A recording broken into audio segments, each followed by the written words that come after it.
Oye, hay un patrón en la naturaleza que es, pues, casi una ley universal, ¿no? Sí, el de la diversidad. Exacto, que mientras más te acercas al Ecuador, la diversidad de vida explota. Piensas en la Amazonia, en el Congo y... ¿Es lo que uno aprende desde la escuela? Justo. Pero, ¿qué pasa si te digo que hay un grupo de árboles, de los más famosos, de los más queridos del planeta, que le da la espalda a esa regla? Ah, ya sé por dónde vas. Y no son unos árboles cualquiera, son los pinos. En lugar de buscar el calorcito tropical, su mayor diversidad se concentra en las latitudes medias del hemisferio norte. Es una anomalía fascinante. Hoy vamos a analizar a fondo por qué pasa esto. Nos vamos a clavar en la historia evolutiva de los pinos, el género Pinus. Sí. Y para guiarnos tenemos un estudio científico, de esos bien densos, ¿sabes? El título asusta.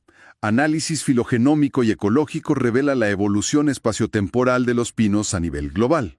Un nombre un poco intimidante, la verdad. Totalmente. Pero nuestra misión es usar este mapa genético para resolver un misterio. Estas zonas llenas de pinos como Norteamérica o el Mediterráneo han sido una cuna evolutiva, una fábrica de especies nuevas, o más bien, un museo. O sea, un refugio donde linajes muy antiguos han sobrevivido por millones de años. Exacto. Cuna o museo. Y es que para contestar esa pregunta, la escala de este estudio es monumental. Vaya, no se anduvieron con rodeos. No. Para nada. Para construir el árbol genealógico más completo de los pinos hasta la fecha, usaron datos de transcriptoma de casi todas las 113 especies conocidas. A ver, para. ¿Transcriptoma? Sí. Suena súper técnico. Para los que no estamos en el laboratorio, ¿qué es eso exactamente? Es una excelente pregunta. A ver, imagina que el genoma de un pino es su biblioteca entera, con todos los libros, todas las instrucciones posibles. Ok. Pues el transcriptoma serían solo los libros que está leyendo y usando en este momento. Nos dice qué genes están activos, trabajando. Ah, ya veo. Es una foto mucho más dinámica. Mucho más. Y gracias a eso, la claridad que lograron es inédita. Y la historia que cuenta es sorprendente. Aunque el género Pinus es viejísimo, la gran mayoría de las especies que vemos hoy son en realidad unas recién llegadas. A ver, eso me suena contradictorio. ¿Cómo que son antiguos y jóvenes a la vez? Aquí es donde se pone bueno, ¿verdad? Totalmente. A ver, el origen del género Pinus se remonta al Jurásico tardío. Wow. Sí, hace unos 155 millones de años. Existían cuando los estegosaurios caminaban por la Tierra. ¡Qué locura! Pero el estudio revela algo increíble. Aproximadamente el 90% de las especies de pino que existen hoy surgieron muchísimo después. Mucho después. Sí, en una explosión de diversidad durante el Mioceno. Los científicos le llaman a esto una rediversificación del neógeno. Rediversificación. O sea, no fue un crecimiento lento y constante, ¿no? Es como si la familia de los pinos hubiera estado en pausa por 100 millones de años y de repente, ¡boom!, se multiplicó. Exacto. ¿Y qué desató esa explosión? No fue un goteo, fue un estallido. Y no ocurrió en el vacío. Coincide perfectamente con uno de los cambios climáticos más drásticos de la historia del planeta. Ah, claro. Siempre hay un cambio climático detrás. Pues sí, fue la transición de un mundo tipo invernadero, cálido y húmedo, a un planeta congelador, mucho más frío y seco. Este cambio, que empezó hace unos 34 millones de años, fue una catástrofe para muchas especies. ¿Pero para otras? Fue su oportunidad de oro. Exacto. El nuevo clima favoreció a las plantas mejor adaptadas al frío, a la aridez, y los pinos, con sus agujas resistentes y su frugalidad, pues encajaban a la perfección en ese nuevo mundo. Vaya, así que el enfriamiento global fue su gran momento. Y entiendo que con este nivel de detalle genético, el estudio también sirvió para poner orden en la familia, ¿no? Como para aclarar quién es primo de quién. Exactamente. Es como si hubieran aplicado una prueba de ADN a toda la familia. Durante décadas, los botánicos discutían estas relaciones basándose en la forma de los conos o en poquitos genes. Claro. Enorme sobre la posición de la subsección Savinianae, que son esos pinos de California con conos gigantescos. Sí, que parecen armas medievales. Ándale. O los Attenuatae, famosos por sus conos serotinos, esos que solo se abren con el fuego. Este estudio, pues, al analizar más de 1.600 genes, básicamente llegó y resolvió esas disputas con una certeza casi total. ¿Entendido? Tenemos este árbol genealógico increíblemente detallado, como un mapa del tesoro evolutivo. Entonces, si lo usamos como guía, ¿qué nos dice sobre la primera pregunta? ¿Estos lugares son cuna o museo? La respuesta que da el estudio es contundente y para muchos inesperada.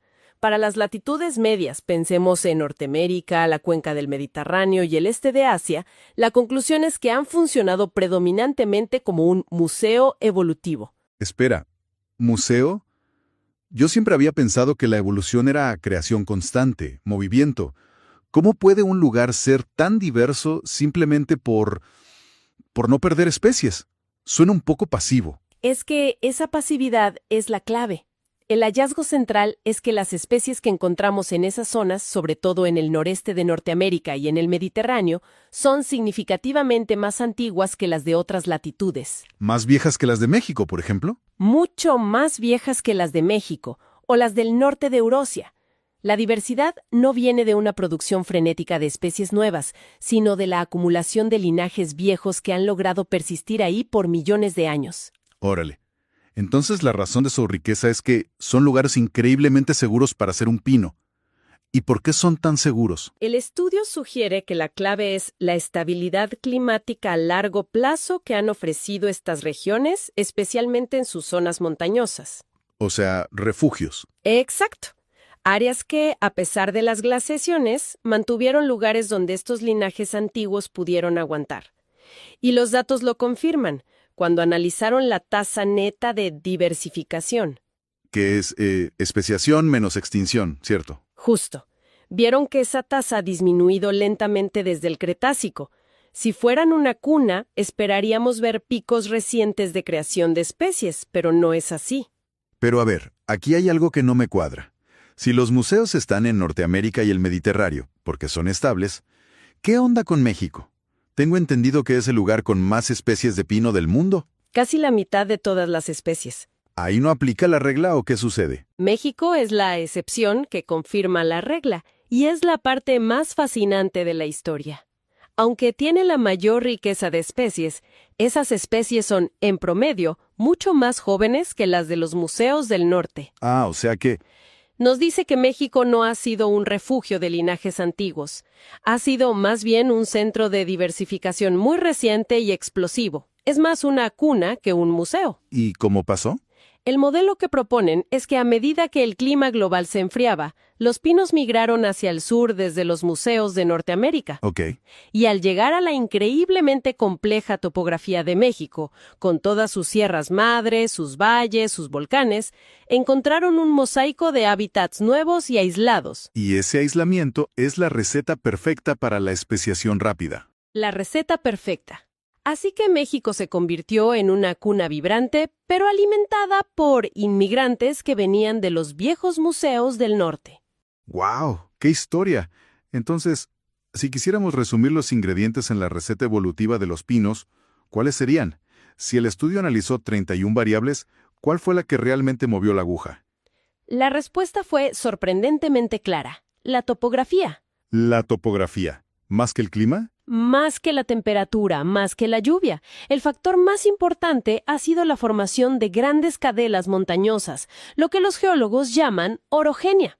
El levantamiento de las montañas rocallosas, de los Alpes, del Himalaya y, por supuesto, de las sierras en México. Ese fue el verdadero motor. El verdadero motor de la diversificación de los pinos. ¿De verdad más importante que el clima? Siempre pensé que la temperatura y la lluvia eran el factor número 1. El estudio realmente dice que la forma del terreno le gana al termómetro.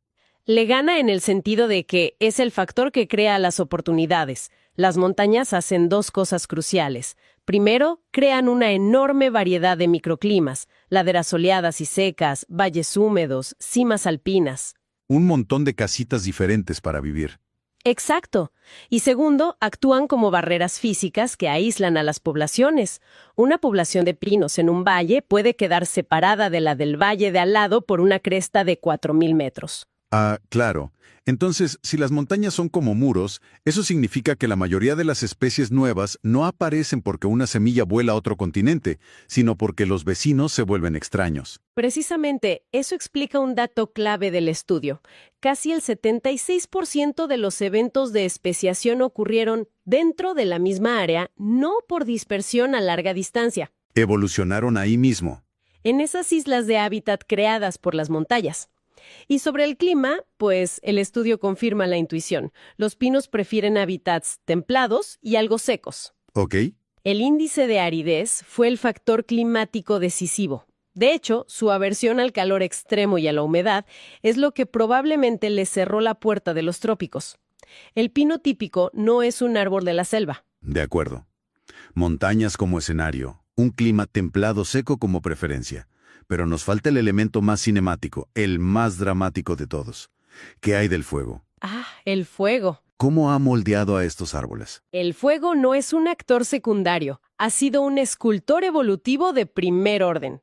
Y lo increíble es que el estudio pudo rastrear la evolución de las adaptaciones al fuego a lo largo de todo el árbol genealógico. Es como ver una carrera armamentista en cámara lenta. Exacto, durante millones de años. ¿Y cómo empezó esa carrera? Me imagino que el pino original no era precisamente un bombero. Para nada. El ancestro común de todos los pinos era un evitador del fuego. No tenía ninguna defensa especial. Si venía un incendio, simplemente se quemaba. Se moría ella. Y ya. Pero con el tiempo, sobre todo en el subgénero Pinus, los llamados pinos duros, la presión de los incendios se volvió tan intensa que no adaptarse ya no era una opción. Y ahí es donde empiezan a aparecer las superpotencias, ¿no? Exacto. Primero evolucionaron los resistentes, con cortezas increíblemente gruesas, como una armadura, Para aguantar. para aguantar incendios superficiales. Luego surgieron los evasores, con la estrategia genial de los conos serotinos. Los que ya mencionamos, que se abren con el calor. Justo. Conos sellados con resina que liberan sus semillas en un terreno recién despejado, fertilizado y sin competencia.